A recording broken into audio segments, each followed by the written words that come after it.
assalamualaikum Bunda. Bun? Ya. Bunda? Iya.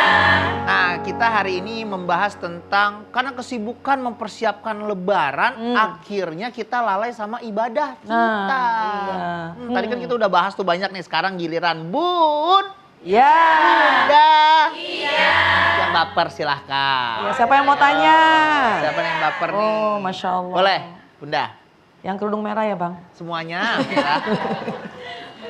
Assalamualaikum warahmatullahi wabarakatuh. Waalaikumsalam warahmatullahi wabarakatuh. Saya Ibu Yun Wahyuni dari Majelis Taklim Al-Mar'atus Sholehah Bintara Bekasi. Ya. Baper Nih. baper nih Bun. Iya.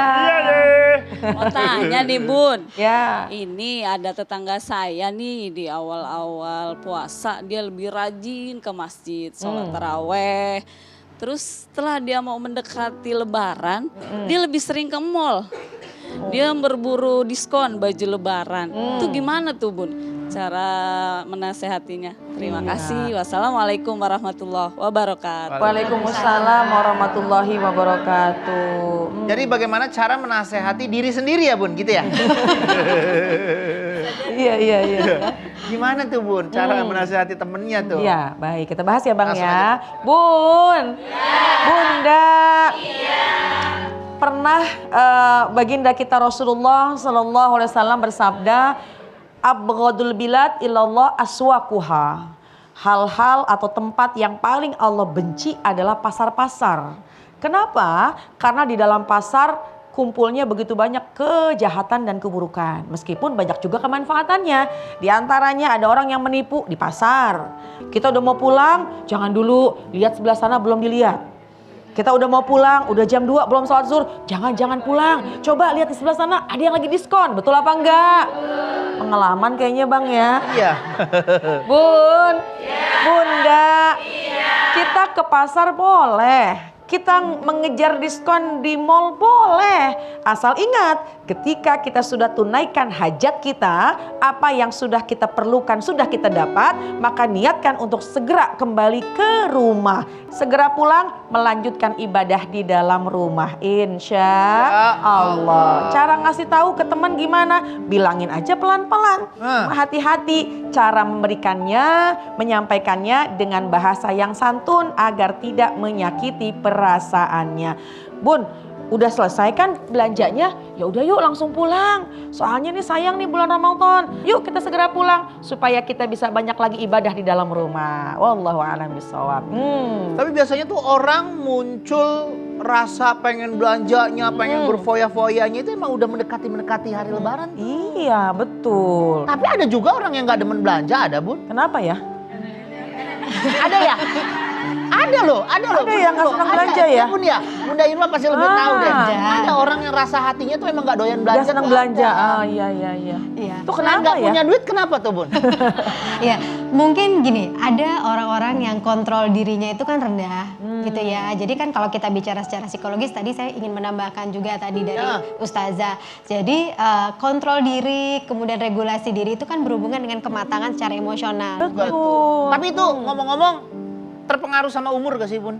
Enggak ya, gak ada pengaruh ya umur? Idealnya sebetulnya iya, tetapi banyak juga yang sebetulnya usianya secara biologis itu sudah matang, tapi secara emosional masih kekanak-kanakan. Itu juga banyak yang seperti itu. Jadi memang kadang tidak sejalan antara usia kalender, usia biologis sama kematangan emosional. Jadi kematangan emosional itu bagian dari latihan. Salah satunya ya di bulan Ramadan ya Ustazah, itu untuk mengendalikan diri. Iya, betul. Baik. Kalau rata-rata pria usia-usia matang emosinya umur berapa? Rata-rata usia. Rata-rata settle down-nya itu sebetulnya di usia sekitar 40-an.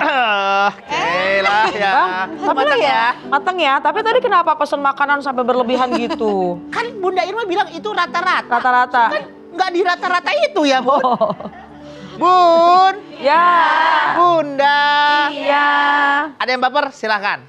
Arohin juga kalau mamanya mau nanya silakan. Mumpung ada Bunda Irma nih. Iya. Assalamualaikum warahmatullahi wabarakatuh. Waalaikumsalam warahmatullahi wabarakatuh. Nama saya Bu Rina dari Majelis Taklim Al-Mar'atus Sholehah Bintara Bekasi. Iya Bunda.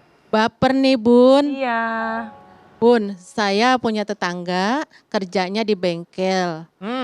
selalu istrinya mengingatkan setiap waktu ibadah. Hmm. Pah, sudah sholat belum? Nanti dulu mah. Lagi cari tambahan nih mah. Untuk persiapan lebaran. Nih mah. Untuk beli kue, untuk beli baju anak-anak. Dan untuk mama juga kan. Nanti kan di rumah banyak tamu yang datang. Itu Bun, bagaimana solusinya Bun? Assalamualaikum warahmatullahi wabarakatuh. Waalaikumsalam warahmatullahi wabarakatuh. Solusi buat pah apa solusi buat mah? Bercanda Bunda. Gimana tuh ya? Jadi ini salah satu melalaikan ibadah nih. Iya. Karena mempersiapkan lebaran juga. Iya, ini kita harus paham nih ya. Yang namanya kewajiban-kewajiban itu jangan berani kita tinggalkan. Di antaranya sholat 5 waktu. Awwalu ma yuhasabu bihil abdu yaumal qiyamah as-sholat. Perkara pertama yang ditanya nanti adalah perkara sholat. Fa in sholahat sholahat sa'iru amalihi. Wa in fasadat fasadat sa'iru amalihi. Sholatnya bagus, bagus semuanya. Sholatnya rusak, rusaklah semua amalnya. Oleh karena itu setiap waktu, setiap saat yang kita perhatikan adalah perkara sholat. Sebisa mungkin ketika azan sudah berkumandang, semua yang kita lakukan, kalau memang memungkinkan segera kita tinggalkan, lakukan yang namanya sholat. Apalagi di bulan Ramadan. Dan apalagi alasan masih menunda-nunda sholat hanya untuk kebutuhan dunia. Yaitu mengejar persiapan untuk bulan Hari Raya Idul Fitri. Dikhawatirkan nanti puasanya itu yang dilakukan ini tanpa ada pahala. Naudzubillah min dzalik. Bunda Irma nih, kan kalau ngobrolin soal tadi tuh yang temannya Bunda yang kerja di bengkel, dia tuh sibuk. Biasanya tuh kalau umpamanya seorang ayah nih, di akhir-akhir menjelang lebaran, dia tuh takut kalau keluarganya tuh nggak bisa kayak anak-anaknya nggak bisa beli baju baru, nggak ada makanan enak di rumahnya. Jadi dia termotivasi dari hal-hal seperti itu.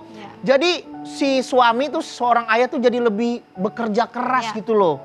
Jadi akhirnya melalaikan beberapa ibadah seperti contohnya gitu. Itu kalau secara psikologi. Iya, jadi kan mungkin si ayah ini memang ini saya lakukan buat kalian gitu. Supaya nanti hari raya kalian bisa merasakan kebahagiaan, bisa merayakan gitu. Tetapi mungkin lupa gitu.